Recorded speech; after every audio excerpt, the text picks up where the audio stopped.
welcome back to Soft Spoken Storytime, episode 62, SCP-035, Possessive Mask. Depiction of SCP-035 without its ever-present secretions. Item number, SCP-035. Object Class, Keter. Special Containment Procedures. SCP-035 is to be kept within a hermetically sealed glass case no fewer than 10 centimeters, 4 inches, thick. The case is to be contained within a steel, iron, and lead-shielded room at all times. Doors are to be triple locked at all times, with the exception of allowing personnel in or out. No fewer than 2 armed guards are to be posted at any time. Guards must remain outside at all times and are not allowed within the containment room under any circumstances. A trained psychologist is to remain on site at all times. Research personnel are not to touch SCP-035 at any time. SCP-035 must be moved to a new sealed case every 2 weeks. The previous case must be disposed of via SCP-101, as it shows no adverse reactions to SCP-035's corruption. Anyone who comes into contact with SCP-035 when it is in possession of a host is to be given an immediate psychological evaluation. Description: SCP-035 appears to be a white porcelain comedy mask, although at times it will change to tragedy. In these events, all existing visual records, such as photographs, video footage, even illustrations of SCP-035, automatically change to reflect its new appearance. A highly corrosive and degenerative viscous liquid constantly seeps from the eyes and mouth holes of SCP-035. Anything coming into contact with this substance slowly decays over a period of time, depending on the material, until it has decayed completely into a pool of the original containment. Glass seems to react the slowest to the effects of the item, hence the construction choice of its immediate container. Living organisms that come into contact with the substance react much the same way, with no chance of recovery.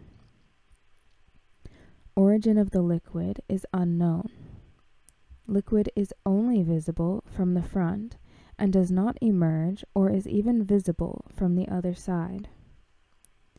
Subjects within 1.5 to 2 meters, 5 to 6 feet, of SCP-035 or in visual contact with it experience a strong urge to put it on.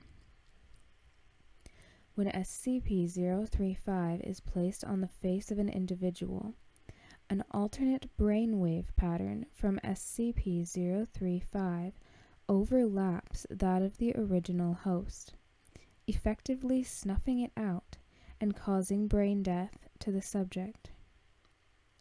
Subject then claims to be the consciousness contained within SCP-035.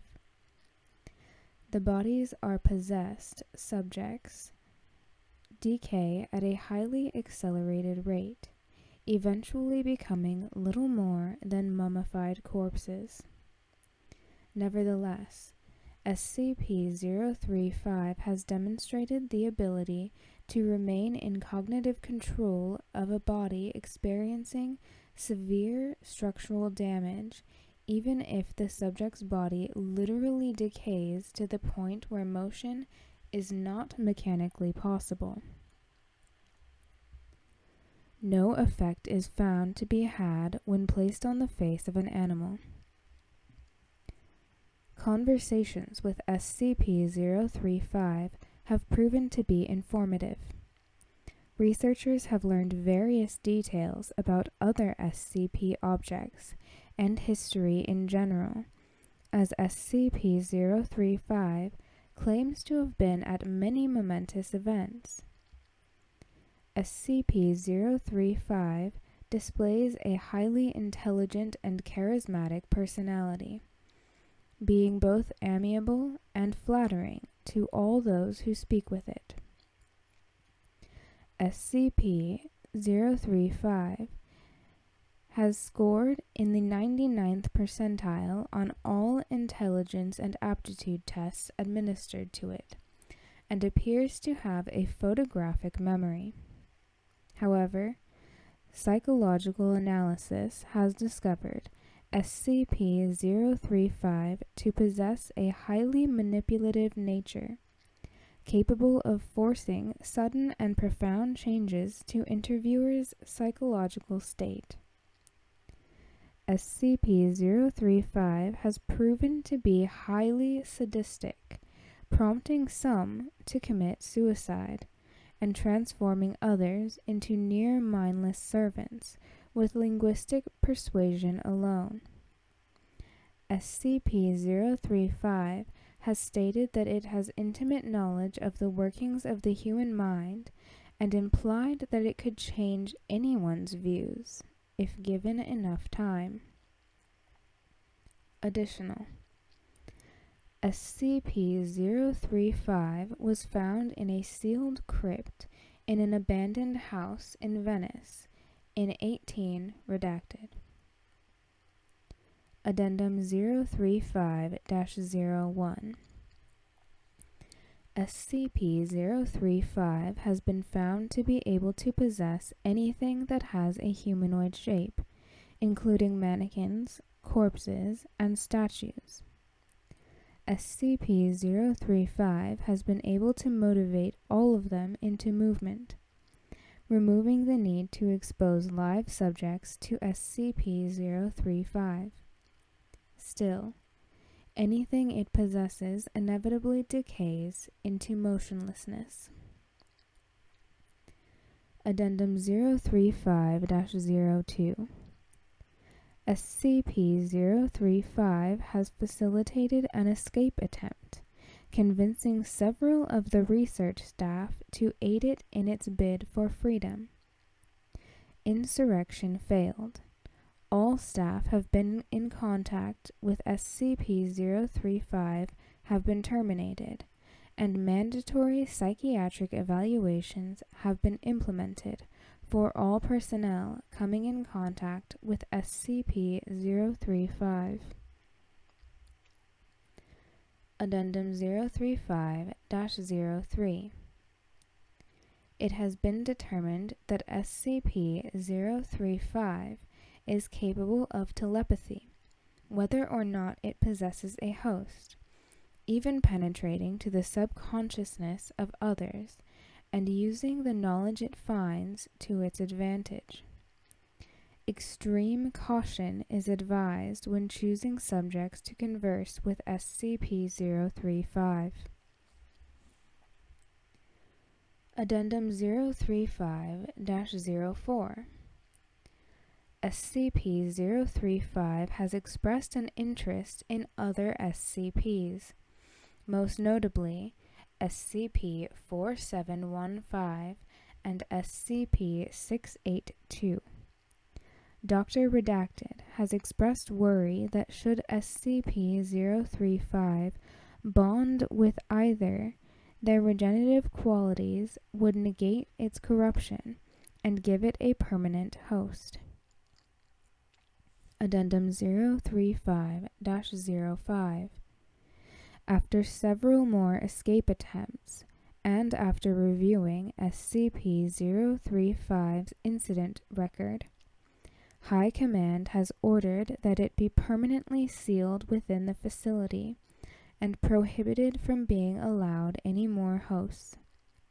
Several personnel have protested against this, with some even erupting into violence.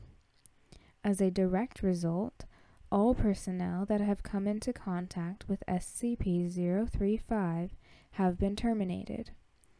Going forward, all personnel that deal with SCP-035 are to be rotated frequently, and contact is to be limited, even to its dormant state, to as little as possible. Addendum 035-06. Personnel within 10 meters of SCP-035 have recently reported feeling unease, stating that they can hear unintelligible whispering. Several others have suffered from severe migraines. Object has been monitored, but there is no change in its dormant behavior, and no sounds have been recorded. The motion to reinstate SCP-035's host privileges have been brought up once more, if only on a temporary basis, to discover these new changes in the object's behavior. Denied. Addendum 035-07. The walls of SCP-035's containment cell have suddenly begun secreting a black substance. Tests on the substance have revealed it to be human blood, although highly contaminated with several foreign and unknown agents. Substance is corrosive, having a pH of 4.5, and prolonged exposure to the walls have proven to be detrimental to their structural integrity. More notably, it seems to be forming patterns on the walls. Several segments seem to be paragraphs in various languages, including Italian, Latin, Greek, and Sanskrit. Translation is pending. Other segments appear to be diagrams depicting ritualistic sacrifice and mutilation, often for the arcane benefit of the person committing them. Several staff members have been shocked to note that all of the sacrifices bear an uncanny resemblance to various personnel and their loved ones, often in conflicting positions. Researchers, while in the room examining these newly formed patterns, have complained of hearing loud whispering and high-pitched, unnerving laughter at irregular intervals.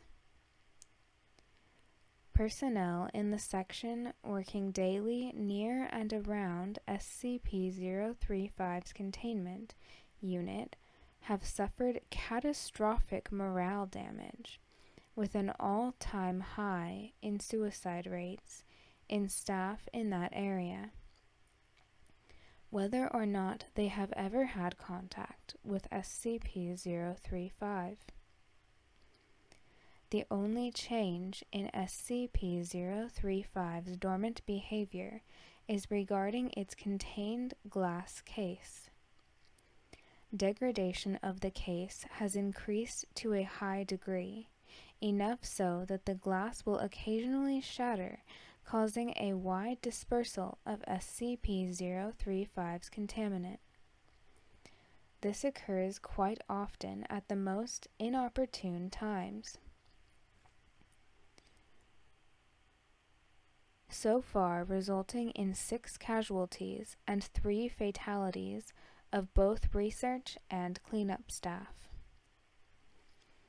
Addendum 035-08.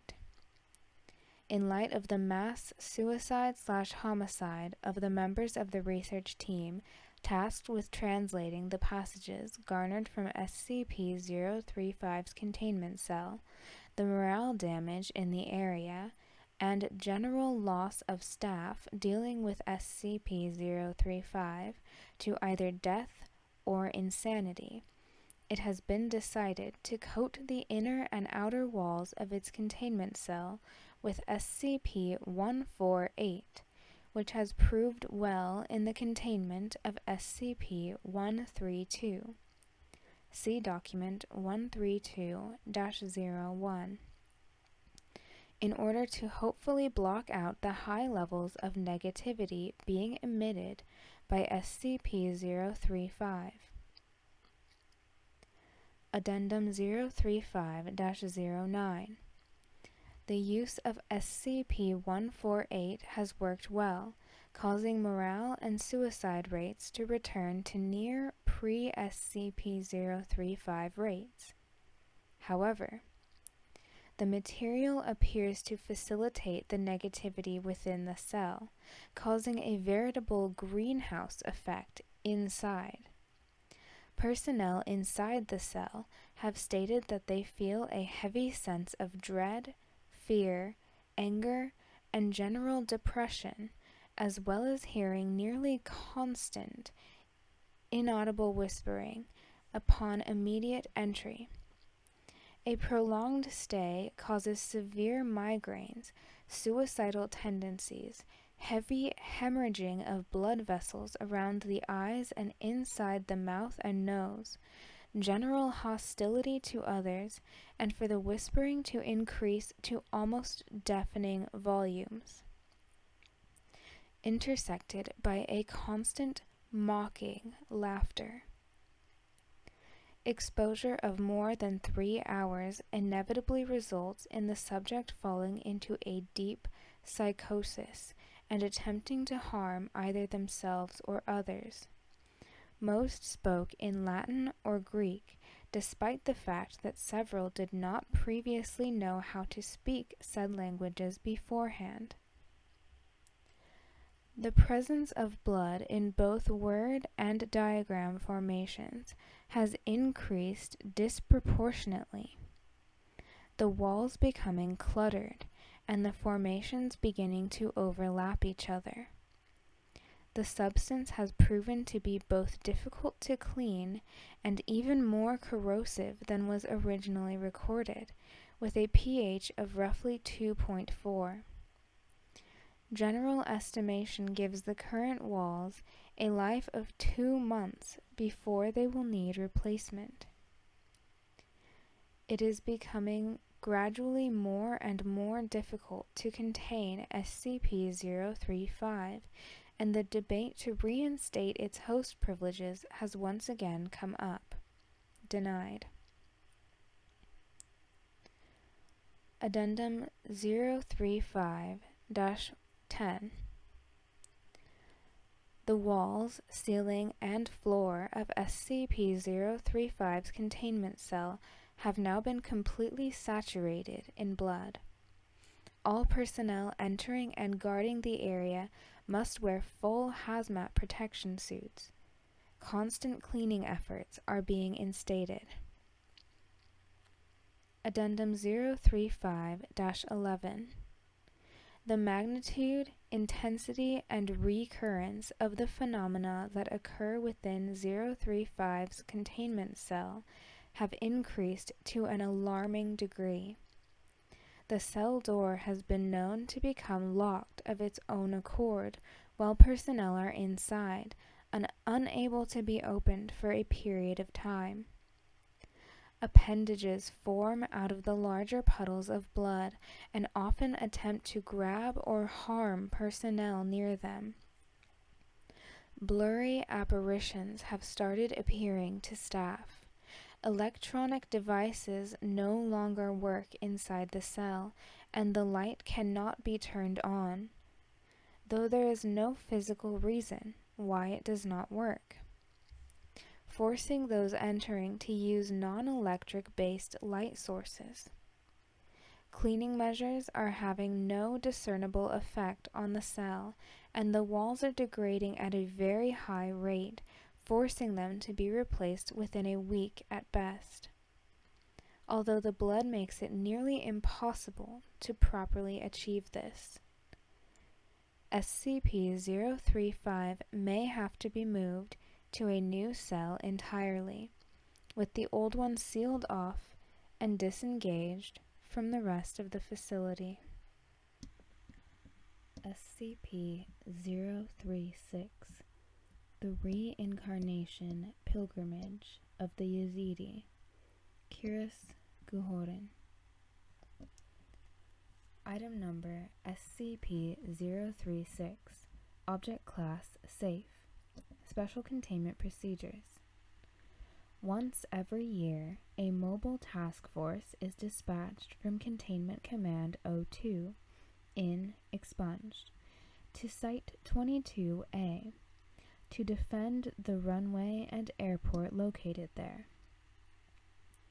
The civilian facility is to be cleared of all non-SCP personnel by 0400 hours of September 23rd, and none are allowed to return until sunrise the next day.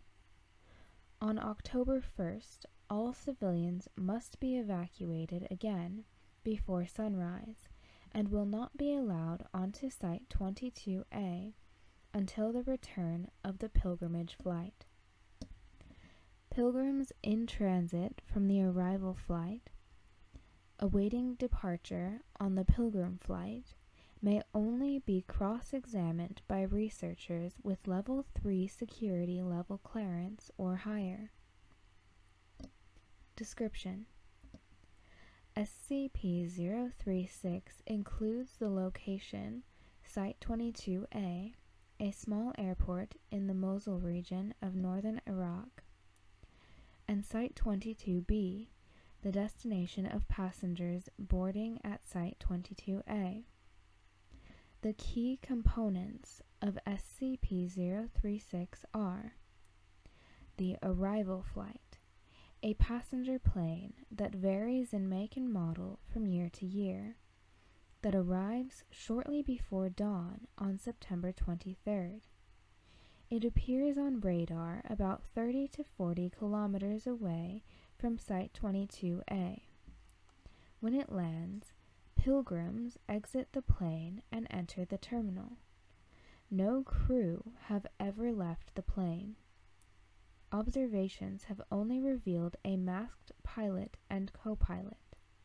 This plane leaves quickly after pilgrims exit and does not wait for clearance for takeoff, nor does it identify itself upon approach or landing. The pilgrims, people of the Yazidi faith that exit the arrival plane, who are said to be undergoing the Kiris Guhoren. Each year, they are examined and identified as various people of the Yazidi faith that have died during the previous year. This is done through birth certificates, photo IDs, specific knowledge questions, and when possible, fingerprinting. Most have been known to be friendly and amicable, though most are reluctant to give details about the Kiris Guhoren. In the past, all have shown to be unable to recognize family and friends, or been able to remember any information beyond what short-term memory would normally allow.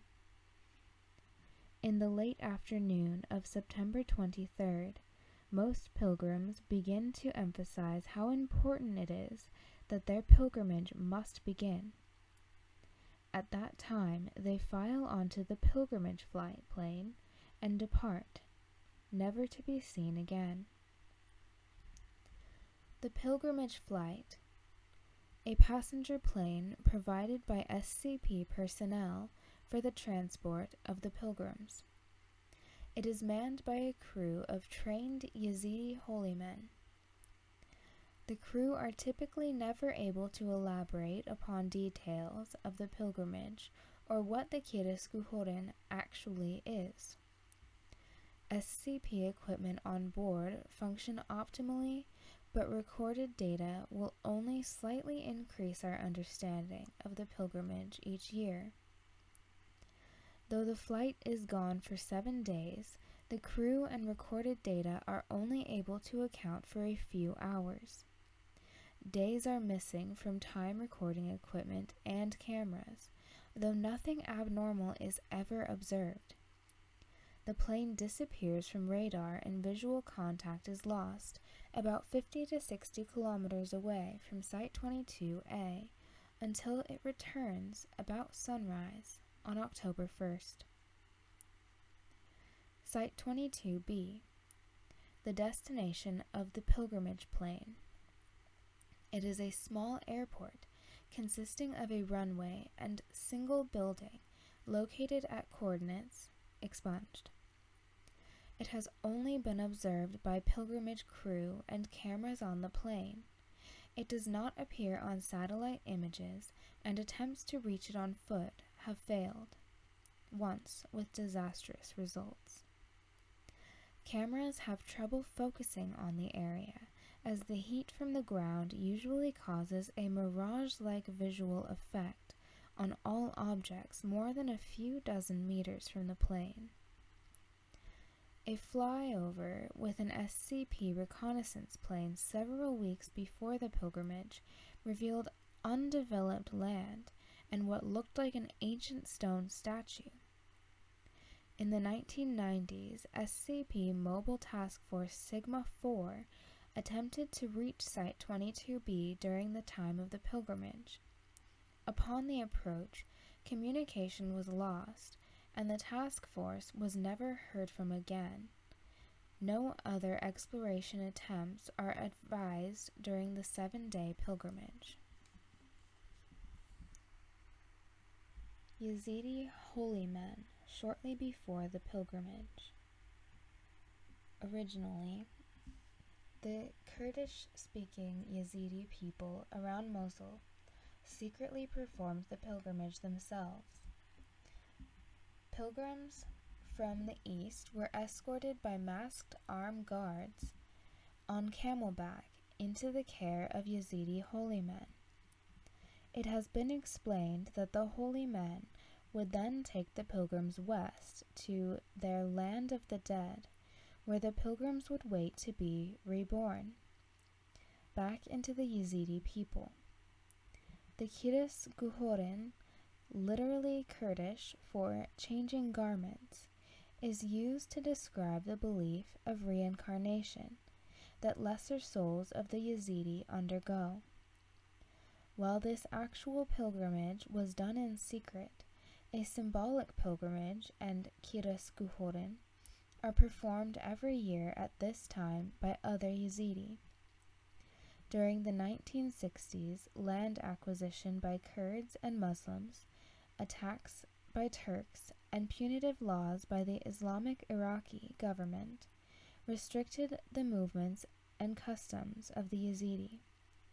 During that time, the Foundation stepped in and offered aid in the way of an advantageous clause that granted SCP planes unrestricted access to airport facilities in the area. Almost immediately, mysterious planes carrying pilgrims from the east began landing at the local airport, and an elusive airport at the destination appeared as well. SCP-037 Dwarf Star. Item number SCP-037. Object Class Euclid. Special Containment Procedure. SCP-037 is magnetically contained in a subterranean complex known as Site-22. Object size, spectral signature, and temperature are constantly monitored both on-site and remotely from Site-98. The primary containment chamber is linked with heat-conducting, radiation-resistant, nanopeak GFV polymer tiles and evacuated of any atmosphere. Heat from the object is radiated into the surrounding rock. Should enclosure integrity become compromised, the emergency system will generate a low-power argon plasma shield. This is projected to provide a minimum of 4 hours for on-site engineers to effect necessary repairs before the object breaches containment. In the contingency that stellar evolution proceeds ahead of projections and a nova event appears imminent, or if containment failure is otherwise unavoidable, any remaining project staff are authorized to initiate the Protocol. Description: SCP-037 appears to be a star approximately 5 centimeters, 2 inches, in diameter, with a luminosity of about 1 × 10 to the 12th power times that of our Sun, and a surface temperature of about 5,000 K, determined by UBVRI analysis. The origin of SCP-037 is unknown. However, analysis suggests that it shares many properties in common with a typical main sequence star, other than its anomalously small size. It is theorized to have entered the Earth's magnetosphere via the North Magnetic Pole. The object was discovered in 19 redacted above the Beaufort Sea at approximately the North Magnetic Pole. Intense electromagnetic interference was reported by Canadian Forces Station CFS alert, followed by an extremely bright object descending toward the ocean from the sky. The SCP's Guardian responded and discovered the object wavering in an erratic trajectory about 200 meters above the surface of the water. Once containment procedures were devised, it was transported to Site 32 for study. Containment and transport of SCP-037 have been achieved by the use of powerful electromagnets, in which the artifact aligns itself according to its own magnetic field. The primary challenge to containment thus far has been its powerful electromagnetic emissions, which are intense enough to be easily seen by the naked eye from high Earth orbit. Its current enclosure is located deep underground to prevent detection and to facilitate radiative cooling into the surrounding bedrock. In effect, the entire facility and the surrounding volume of the Earth's crust act as a massive heat sink. Addendum A. Over the past, redacted, years of study, the star has undergone a shift in emitted EM radiation, suggesting that it is undergoing stellar evolution at a vastly accelerated rate.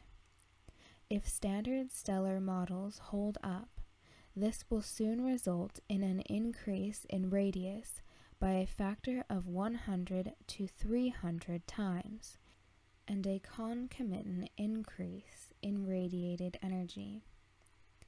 Emergency containment contingencies are being studied for that eventuality.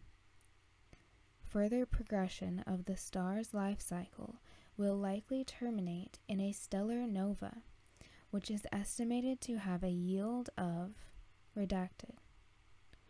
Extrapolations predict this to occur in redacted. Research is underway for a method to arrest this development or to transport SCP-037 a safe distance from the planet before it occurs. Pitot Protocol. Sent August 5, 1977. 205 Council. From Dr. Innes. Subject: SCP-037 Emergency Neutralization Research.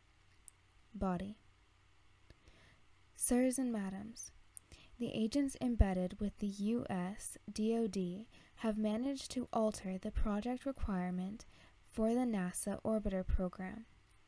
The vehicle will now be designed with enough space to accommodate SCP-037 and a temporary containment apparatus in order to facilitate transport off-planet.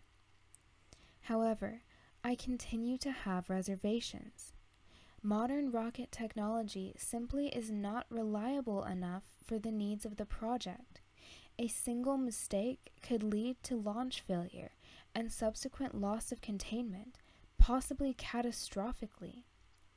Even a successful launch would have to proceed perfectly, lest the result be visible to observatories and instruments and possibly the naked eye around the world. There are numerous artifacts contained by the Foundation which might allow us to transport SCP-037 safely and cost-effectively to an adjacent dimension, universe, or esoteric domain. SCP redacted in particular might prove essentially convenient for this purpose, considering the outcomes of recent attempts to explore it and the difficulty of neutralization of SCP-037 might thus serve the added purpose of reducing or removing the threat posed by that anomaly as well. I implore you to reconsider the PTOL proposal submitted in light of these concerns. End message. SCP-038, the Everything Tree. Item number SCP-038, Object Class Safe, Special Containment Procedure. SCP-038 is to be watered twice per day via overhead mister. Should the mister break for any reason, attendants should water SCP-038 by hand until it has been fixed. Lighting is provided by computer-controlled lighting array.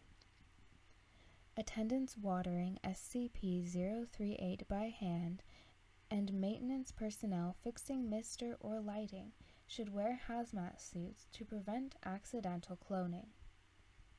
Description: SCP-038 was found on an abandoned farm in Redacted, New York in 19 Redacted.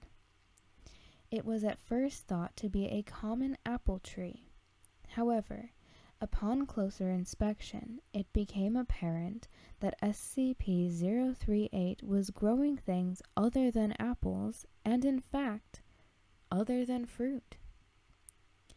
SCP-038 has the ability to clone any object that touches its bark. Objects begin growing almost instantaneously and reach maturity within a matter of minutes. A weight limit of 90.9 kilograms, 200 pounds, per object has been previously recorded. Objects that SCP-038 has thus far cloned include apples, oranges, watermelons, eggplants, candy bars, snack foods, see Addendum Number 1, televisions, toasters, laptops, see Addendum Number 2, chairs, wine, DVDs, CDs, see Addendum Number 3, cats, dogs, and people. Human and animal cloning through SCP-038 is not recommended, as they appear to age quickly. The majority of these clones live, on average, 2 weeks. After thorough examination of the deceased clones, it has been determined that they had begun to ferment before death. Object is currently held on Site-23 and there are currently no plans to move it. Addendum Number 1. Dr. Klein has requested that personnel discontinue the cloning of items from the vending machines. See document number 338-1. Addendum Number 2. Dr. Klein has requested that personnel discontinue the cloning of personal items. See document number 338-1. Addendum Number 3. Dr. Klein has requested that personnel discontinue the cloning of movies and music. See document number 338-1. Addendum Number 4. Dr. Klein has requested that personnel discontinue the cloning of cans of Miller, Budweiser, and Foster's. Dr. Klein has furthermore expressed customary disapproval of the quality of such cloned items. See document number 338-1B. Document number 338-1. I would like to remind all personnel that SCP-038 is not, I repeat, not a toy. It should not be used for cloning car keys, movies, music, or items from the vending machines. If this behavior continues, I will be forced to limit access to SCP-038. Dr. Klein. Document number 338-2. It has been noted that SCP-038 is able to clone SCP-500. However, such pills only work 30% of the time, with chances of successful healing dropping as time since cloned increases. In 60% of the cases where the infection is permanent, symptoms of infection remain, though further infection is neutralized. SCP-038 Partial Testing Log. Select experiments only. For full test records and reports, contact affiliated researchers for authorization. Date: 11/08 redacted. Intent: confirmation of mass limit. Investigation into consequences of exceeding limit. Summary of test results. 400-pound steel ingot made contact with the outer bark of SCP-038. Chamber vacated as a precaution. Cloned ingot grew at typical speed, but growth halted abruptly short of completion. Examination of the end of the aborted facsimile revealed a rough texture superficially resembling miniature-scale tree bark. Item detached from SCP-038 as typical, and was subsequently found to weigh 90.91 kilograms, or almost precisely 200 pounds. Date: 11/08 redacted. Intent: investigation into duplication of non-biological animate matter. Summary of test results. SCP-173 deemed a suitable test subject because of its lack of verifiable life processes. Introduced into containment chamber by Class D personnel. Contact made with the outer bark of SCP-038, and SCP-173 returned immediately to containment. SCP-173 facsimile began development at typical speed, beginning at point of contact. As consistent with previous results, growth halted at the 200-pound threshold. In this case, terminating development after replication of the head, right arm, and partial upper torso. Class D test subject was ordered to break contact with clone. When test subject eventually blinked, no movement was observed in cloned material. Extinguishing and re-establishment of containment chamber light supply revealed no apparent reaction from cloned material. Experiment concluded. During storage of cloned portion of SCP-173, it was observed that the partial facsimile was in fact making violent gestures at a dramatically slower rate. Movement was shown to continue, regardless of state of observation.